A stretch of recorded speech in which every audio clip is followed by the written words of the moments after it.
Kaleshwaram commission ఎదుట మాజీ మంత్రి హరీష్ రావు హాజరయ్యారు. ఇందులో భాగంగా బీఆర్కే భవన్ కు చేరుకున్నారు హరీష్ రావు.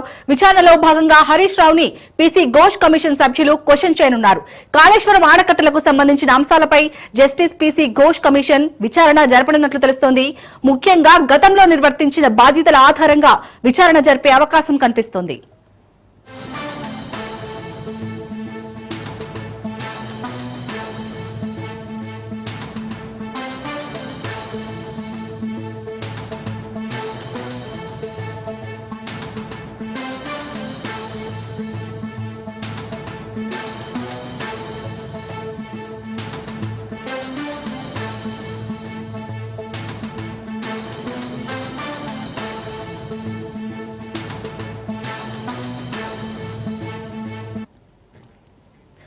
ప్రభుత్వం విద్వేషంతో ఆలోచన చేయకూడదన్నారు మాజీ మంత్రి హరీష్ రావు. ఉద్దేశపూర్వకంగా కాళేశ్వరంపై దుష్ప్రచారం చేస్తున్నారని మండిపడ్డారు. దురుద్దేశంతోనే కాళేశ్వరంపై విచారణ చేపట్టినట్లు తెలిపారు.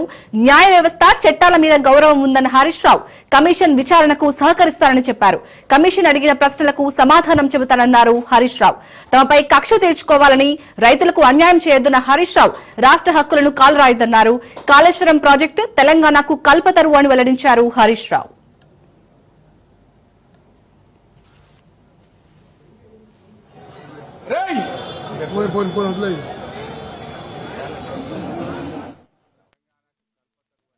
స్పష్టంగా రాష్ట్ర ప్రజలందరికీ అర్థమయ్యే విధంగా పీపీటీ ప్రజెంటేషన్ కూడా ఇవ్వడం జరిగింది. సరే, రాజకీయ దురుద్దేశంతో కాంగ్రెస్ పార్టీ ఈ కమిషన్ ఏర్పాటు చేసిన న్యాయ వ్యవస్థ మీద, రాజ్యాంగం మీద పూర్తి గౌరవము, విశ్వాసం ఉన్నటువంటి పార్టీ బీఆర్ఎస్ పార్టీ. ఈరోజు జస్టిస్ ఘోష్ కమిషన్ మమ్మల్ని పిలిచింది కనుక ఈరోజు కమిషన్ ముందుకు వెళ్లి ఇంతకాలం కాంగ్రెస్ పార్టీ చేస్తున్న దుష్ప్రచారాలన్నీ కూడా వివరించి వాస్తవాలన్నింటినీ కమిషన్ కు తెలియజేస్తాం. సో మా దగ్గర ఉన్నటువంటి పూర్తి సమాచారం, అన్ని విషయాలను కూడా కమిషన్ దృష్టికి తీసుకువెళ్తాం. గత కొంతకాలంగా కొంతమంది వ్యక్తులు, కొన్ని పార్టీలు వాళ్ళు ఉద్దేశపూర్వకంగా బీఆర్ఎస్ పార్టీ మీద రాజకీయ కక్షతో బురద జల్లేటువంటి ప్రయత్నం చేస్తా ఉన్నారు. వాస్తవానికి ఒక ప్రభుత్వం విద్వేషంతో కాదు ఆలోచించాల్సింది, వివేకంతో ఆలోచించాలి, విజ్ఞత ప్రదర్శించాలి. కానీ నేడు కాంగ్రెస్ ప్రభుత్వం విద్వేషంతో, రాజకీయ దురుద్దేశంతో మా మీద బురద జల్లాలని ఇలా రాష్ట్రానికి అన్యాయం చేస్తున్నారు. ముఖ్యంగా రైతులకు అన్యాయం చేసే ప్రయత్నం చేస్తా ఉన్నారు. నేను ఒకటే కోరుతా ఉన్నా, విజ్ఞత ప్రదర్శించండి, వివేకంతో ఆలోచించండి.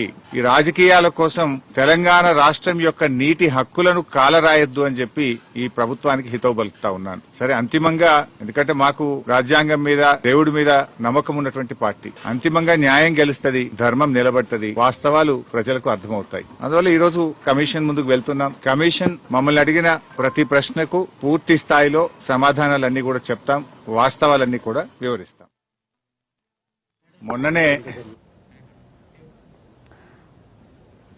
మాజీ మంత్రి హరీష్ రావు అయితే బీఆర్కే భవన్ కి చేరుకున్నారు. ఇప్పుడు కాళేశ్వరం కమిషన్ ఎదుట విచారణకైతే హాజరు కాబోతున్నారు. దీనికి సంబంధించి పూర్తి డీటెయిల్స్ మా ప్రతినిధి సైదులు అందిస్తారు. సైదులు, కాళేశ్వరం ప్రాజెక్టులో ఇప్పుడు ఈ కాళేశ్వరం కమిషన్ ముందు హరీష్ రావు విచారణకు హాజరు కాబోతున్నారు. ఈ విచారణ అనేది అత్యంత కీలకం, ఎందుకంటే గతంలో నీటిపారుదల శాఖ మంత్రిగా ఉన్నారు హరీష్ రావు. విచారణ ఏ విధంగా ఉండబోతుంది, అప్డేట్స్ ఏంటి?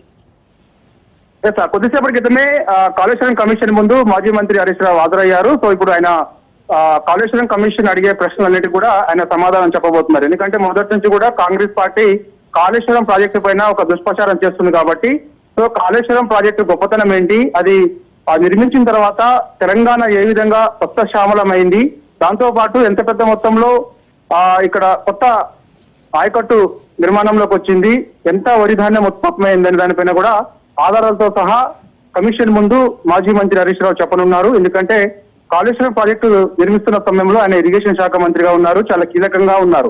ఎందుకంటే కాళేశ్వరం కమిషన్ ఏర్పాటైన తర్వాత ఎంతో మంది ఇంజనీర్లను విచారించారు. చాలా కీలకంగా ఉన్నటువంటి ఈ యొక్క ప్రాజెక్టులో ఇరిగేషన్ శాఖ మంత్రిగా పనిచేసినటువంటి హరీష్ రావుతో పాటుగా అప్పుడు ఫైనాన్స్ మినిస్టర్ గా ఉన్నటువంటి ఈటెల రాజేందర్, మాజీ ముఖ్యమంత్రి కేసీఆర్ విచారించిన తర్వాత దాదాపుగా కమిషన్ విచారణ పూర్తవుతుంది. సో ఈ రోజు చాలా కీలకమైన రోజు. మాజీ మంత్రి హరీష్ రావు ఈ రోజు కమిషన్ విచారించబోతుంది కాబట్టి, సో ఖచ్చితంగా కాళేశ్వరం ప్రాజెక్టు గొప్పతనం ఏంటో ఆధారాలతో సహా అన్ని కూడా కమిషన్ ముందు హరీష్ రావు చెప్పేందుకు సిద్ధమయ్యారు. 2 రోజుల ముందే తెలంగాణ భవన్ లో Harish Rao power point presentation Kaleshwaram project గొప్పతనం ఏంటి, ఏ విధంగా నిర్మించాము, పర్మిషన్ మహారాష్ట్ర నుంచి ఏ విధంగా తీసుకొచ్చాము అనే వివరాలన్నీ కూడా పవర్ పాయింట్ ప్రజెంటేషన్ లో ఆయన చెప్పారు. సో అవన్నీ కూడా ఇప్పుడు కమిషన్ ముందు మాజీ మంత్రి హరీష్ రావు హాజరైన తర్వాత చెప్పే అవకాశం ఉంది. ఎందుకంటే కాళేశ్వరం ప్రాజెక్టు పెద్ద విఫల ప్రాజెక్ట్ అని కాంగ్రెస్ పార్టీ పదే పదే తప్పుడు ప్రచారం చేస్తుంది కాబట్టి, సో మేడిగడ్డ ప్రాజెక్ట్ లో 2 పియర్స్ కూలిన తర్వాత అవి టోటల్ కాళేశ్వరం ప్రాజెక్ట్ నే కాంగ్రెస్ పార్టీ ఫెయిల్యూర్ ప్రాజెక్ట్ గా ప్రచారం చేస్తుంది కాబట్టి దాని గొప్పతనం ఏంటి, ఒకవేళ మేడిగడ్డ ప్రాజెక్ట్ లో ఒకవేళ 2 పియర్స్ కుంగిపోయినా సరే వాటిని తిరిగి పునర్నిర్మాణం చేయొచ్చు, కానీ చేయకుండా తాత్సారం చేస్తుంది. రైతులకు అంటే మా మీద కోపంతో రైతులకు నీళ్లు ఇవ్వకుండా ఎండబెట్టే ప్రయత్నం చేస్తుంది.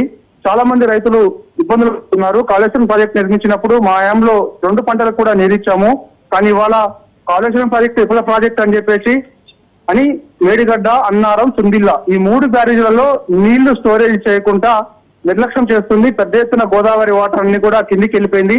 ఇప్పుడు ఏం చేసిన ఉపయోగం లేకుండా పోయిందనే విషయాన్ని కూడా హరీష్ రావు కమిషన్ ముందు చెప్పే అవకాశం కనిపిస్తుంది. చూడాలి కమిషన్ ఇంకా ఏం క్వశ్చన్లు హరీష్ రావు చేసే అవకాశం ఉంది.